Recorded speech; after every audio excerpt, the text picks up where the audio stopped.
Welcome to the Traffic Hackers Podcast, the crossroads of lead generation expertise and business growth savvy. Here we explore the expansive landscape of demand generation, guided by your hosts, Brent Stone and Glenn Martin. So get your laptop out and your cell phone ready. It's time to enter the world of the Traffic Hackers. Hey, welcome to the Traffic Hackers. I'm Brent Stone. I'm so excited to be able to hang out with everyone today. I've got a new friend of mine, Sam Anderson. He is an entrepreneur, has multiple businesses out of the Richmond, Virginia area, and we're going to be talking a little bit about lead generation. But we're also going to be talking about some of his businesses and what he's done well to drive leads for that, and then wherever he wants to go from there. But Sam, thank you for being on the show today. Absolutely, man. Appreciate you having me. Man, it's my honor. I'm pumped to be able to just get a chance to pick your brain a little bit on, what you're excited about business wise, and what's working good right now to bring leads in for it. Yeah, that's for sure. Yeah. Looking forward to dropping some gems on your audience today. So for me, lead generation has primarily been a focus on two areas. One, it's my social media presence. If I keep up and I'm constantly pumping out content, people are messaging me on a regular basis. So it's a lot less of me having to go out and hunt, and the kills basically just coming directly to me. Then the other piece that I don't think any business owner can truly get away from is just the networking. Like before we hit record on this, like I told you, I put out a message on my Facebook page. There are a ton of people I'm connected with that I've never actually met in person. So I'll ask people like, hey, who wants to go out and break bread together? Let's have a meal. And just chat, no pressure about business or anything. Let's just get to know each other. And a ton of stuff has come from referrals there. And then lastly, I would probably say one of the last things that a lot of entrepreneurs don't think about, ask your current clients who they know that you should know. And during one of my last team meetings, I wrote that message up on the whiteboard for my staff. It's like, every time you guys are having account management meetings, you need to be talking to your clients and saying, who do you know that I should know? Because oftentimes we like to think that we're top of mind for everybody. Nobody's thinking about you until you bring it to their attention. That's right. And say, hey, and oftentimes you ask that question, they're like, oh my gosh, I can't believe I didn't think, yeah, Joe needs your services bad, man. Here's this number, blah, blah, blah. So those three ways is how we've been able to increase our funnel and keep a steady stream of business coming in. It's awesome. It's awesome. Well, just for the sake of our listeners too, just so people can understand a little bit more about you and your background. So you are in the space, like you're in the space of not only lead generation, but you're in the space of marketing, agency work. You broker deals for all types of stuff, media, correct? Correct. So why don't you just maybe highlight your business a little bit, what you do, and some of the wins you guys have had, and that way some of our listeners who are listening to this are like, oh, okay, wow, because that's really actionable what you just shared, and I think that most people could probably go and throw out a post and get some good feedback on that type of a thing. But now I think it'd be really good for people to hear a little bit about your success and like what you do in your primary business. So yeah. I started Enzo Media Firm, and Enzo spelled ENSO. Everybody likes to throw a Z in there. It's the ENSO. I started like the car. Officially this month. This is our 10th year. Congratulations. I've been in business for 10 years. When I started in this space, I had no skill set. I wasn't a videographer. I wasn't a marketer. I didn't know any of this stuff. So I graduated from the University of YouTube and just taught myself everything I needed to. I got some mentors along the way that could teach me a few things here and there. But for the most part, it was just going online and doing my own research. So with Enzo, we have a staff of about 9 here at our local office, at our headquartered office. Then we have a satellite office in Virginia Beach, about 2 hours away from here, with about another 5 employees. And overall, we're probably best known for video production, but we do video production, social media management, photography, graphic design, podcasting. So we produce podcasts for clients, certified drone operators. We have a wedding division that's actually a separate LLC, Enzo Weddings, and we do wedding videography and photography. So yeah, over the course of building this, like I've literally built, and I own 3 other companies currently. I've built everything from social media. It was either networking or social media. And I just knew that if I consistently got content out there, because the main focus on social media is for as many people as humanly possible to know who you are and what you do. That's the goal. If you're in business for yourself, you have no such thing as a personal social media page. It's all business. It's all ways of connecting people, getting them to get to know you, and getting them to get to know your services as well. That's awesome. So one of the things that when we talked last time that really stuck out to me, you said something about businesses should really take advantage of social media while they still can. And I'd love for you to talk about that more, because I think a lot of businesses, they look at content creation as a hassle. And I don't know, to me, it's like, it's a gift. It's a gift because they're not charging for it yet. I mean, in some capacities with ads, they are, but right now to just have an account and post, um, you open my mind up to that. Can you just go deep on that? Yeah. That would be really awesome for businesses to really take note on. Yeah, because you think about, like, if your grandparents or your parents had started a business back in the day, they didn't have a quarter of the tools that we have access to right now. Like the main device that everybody's walking around with, their cell phone, people do not realize what a powerful tool this is and how it can propel your business. And it's finding those ways just to communicate with people. If I get somebody to like me, they're much more likely to do business with me.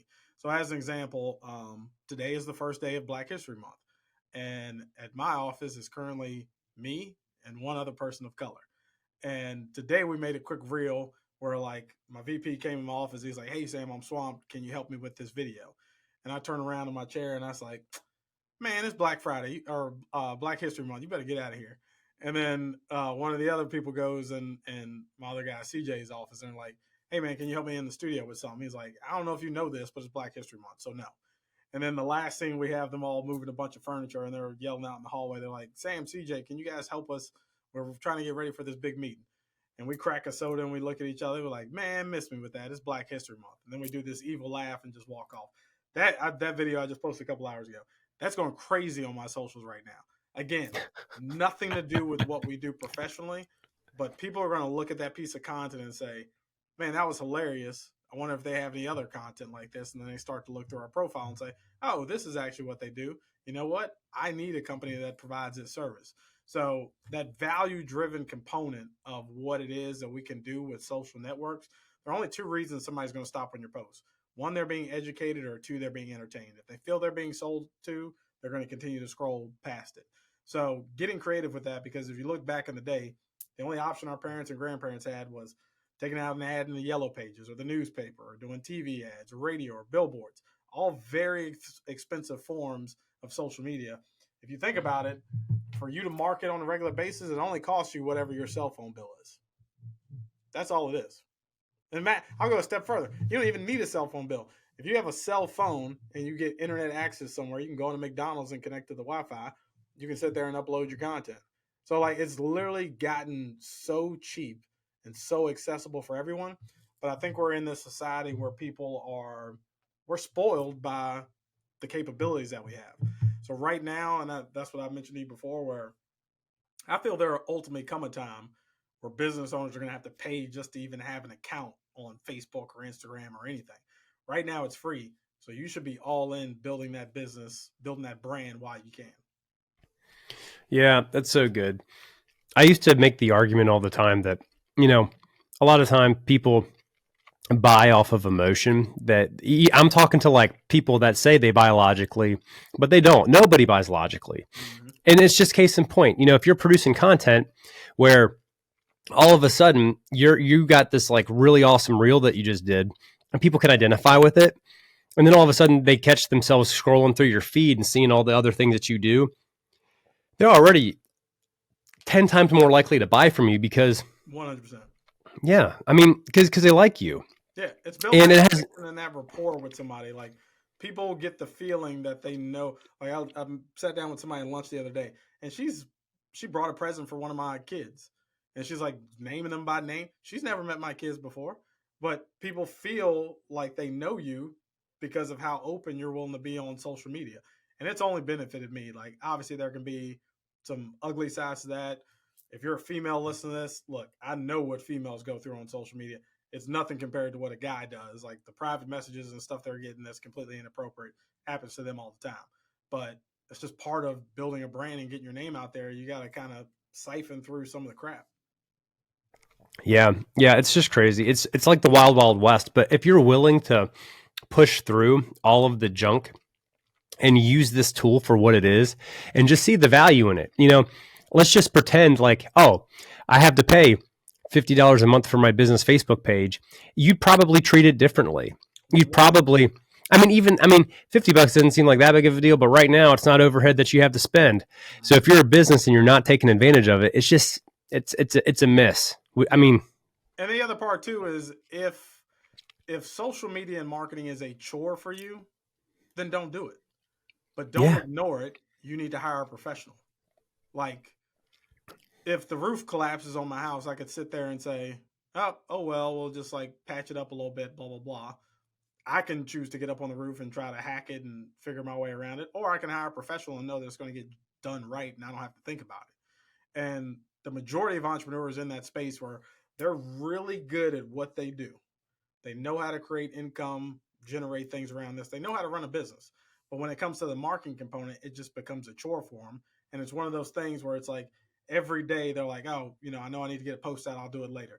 And then you get home and you're sitting around on the couch at 6, 7 o'clock at night and you're like, crap, like I didn't post anything to social media. Well, it's too late now. I'll do it tomorrow. And then you end up in this rotating cycle where you're on weeks without posting something versus being able to hire a professional just to be able to handle these things on your own. Yeah, so true. And here's the thing. If you're listening to this or you're watching this and you're like, man, this is really awesome, and I want to reach out to Sam and learn more about some of the stuff that he's talking about, I'm going to end up having his bio and some of his connection links that you can click on in the show description. So just know that. Plus, we're gonna wrap up here in just a few seconds. We're gonna do another episode here, and we're gonna go deep on some more marketing topics here with Sam in the next episode. With that, Sam, is there anything you want to close out with on this episode? No, man. For a lot of people, I would just say just get started. A lot of people get locked in this paralysis of analysis where they're just overthinking everything that they're doing. We have access to thousands of dollars worth of camera equipment. And some of the content on my social media that's taken off the most was something that I conceptually came up with in 2 minutes. We shot it in like 3 minutes on my iPhone and I posted it to Instagram. And sometimes that's been some of the best content for my brand. So stop overthinking. Stop thinking that you need to lose 20 pounds before you start making video content. Nobody cares, right? Just make the content, get it out there. Because when you first start, you are going to suck. I promise you are going to suck. But the more and more you do it, the easier it gets and the better results you're going to see. I heard Russell Brunson talk about this. It's like if you just make 100 videos fast, you're gonna butcher most of them. But honestly, by the time you get to video 99, 100, you start to realize what you need to get better at because you've made so much stuff. Absolutely. Oh man, and so even from good. Doing bad stuff, you're going to get ROI from that. I've seen people make horrible content, but they do it consistently and they get results. It's so true. We've had some really bad stuff that we've put out, and we'll get people to comment on it, message us and whatnot. And it's just part of it. And we've learned a lot from it. And what we've learned from it is equally as valuable to some of the leads that we got from that content. So absolutely, it's really good. Hey, thank you, Sam, for being on this episode of The Traffic Hackers. Until next time, keep driving that traffic.